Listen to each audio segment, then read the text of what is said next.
Rebecca Rubin tugged at her wooden doll until the top and bottom pulled apart to reveal a smaller doll nesting inside. There were 7 painted dolls in all, each one tucked inside the next. They reminded Rebecca of her family, which numbered exactly 7.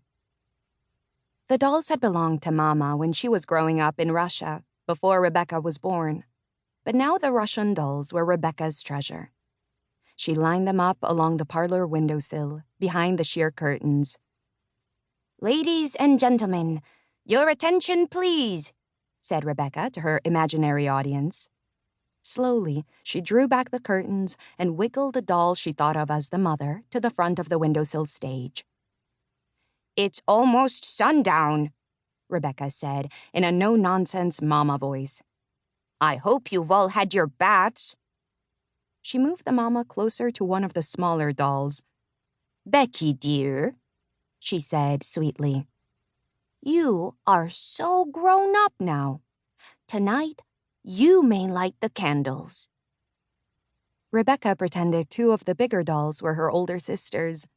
She moved them to face the mama and squawked in a high voice, "She's not old enough. She's practically a baby." The 2 big sister dolls butted into the little Becky doll, and it wobbled close to the edge of the windowsill. Rebecca pushed the Papa doll until it stood in front of the others. "Well, curl my mustache," she said in a deep voice. "Becky's not a baby anymore. She knows the Hebrew blessing perfectly. She is certainly old enough to light the candles tonight." Before Rebecca could make her brother dolls speak, Mama's very real voice broke into her performance. "Becky, you'll have to put away your dolls," she called from the kitchen. "It's time to set the table." "Phooey," Rebecca said under her breath. She let the curtains fall across her dolls and turned back to the parlor. Extra leaves had been placed in the table to make room for everyone, and Rebecca smoothed the large white tablecloth. She set out 2 silver candlesticks and placed 1 white candle in each. Every Friday, Mama cooked and cleaned all day to prepare for the Sabbath.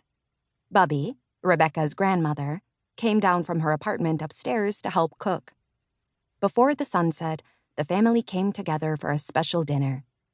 Friday night was Rebecca's favorite time of the week. "But Mama should let me do something more important than just setting the table," she thought, as she lifted a tall stack of Mama's best dishes from the sideboard. Mama looked in from the kitchen. "Don't carry too many plates at once," she cautioned. "And we need 1 extra tonight." "Who's coming?" Rebecca asked, adding a plate to the stack. Through the doorway, she could see Bubby frying fish in a black iron pan. Mama and Bubby glanced at each other, but Mama did not answer Rebecca's question. That made Rebecca even more curious to know who would be sharing their Sabbath dinner. "Who is it, Mama?" Mama stirred sizzling potatoes and onions as she answered, "My cousin, Moisha." Now Rebecca nearly did drop the plates. "The actor?" she asked. She had overheard her parents talking about Moisha before, but she had never met him. He usually traveled around the country, acting in vaudeville shows, but other times he was out of work and needed to borrow money from Papa. Rebecca had always wondered what an actor was like in real life when he wasn't on stage. Tonight, she would find out. Rebecca took special care setting the table.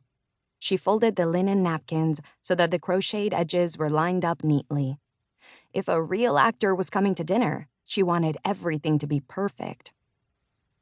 "Sadie, Sophie," Bobby called. A few strands of gray hair slipped from her neat bun and framed her round face. She opened the oven door and slid out 2 braided loaves of challah bread. Bobby only baked challah for Friday nights and holidays. Each loaf needed 2 eggs, and eggs were expensive. Rebecca's twin sisters hurried in, wearing matching dresses. Sadie's eyes sparkled, and she looked eager to help. Sophie followed behind her. "Come check if challah is done," Bobby instructed them. But the loaves are so hot, Sophie complained. She pulled away from the open oven. Sadie wasn't timid at all. She wrapped 2 fingers against the shiny crust. A hollow sound echoed back. Done, Sadie announced.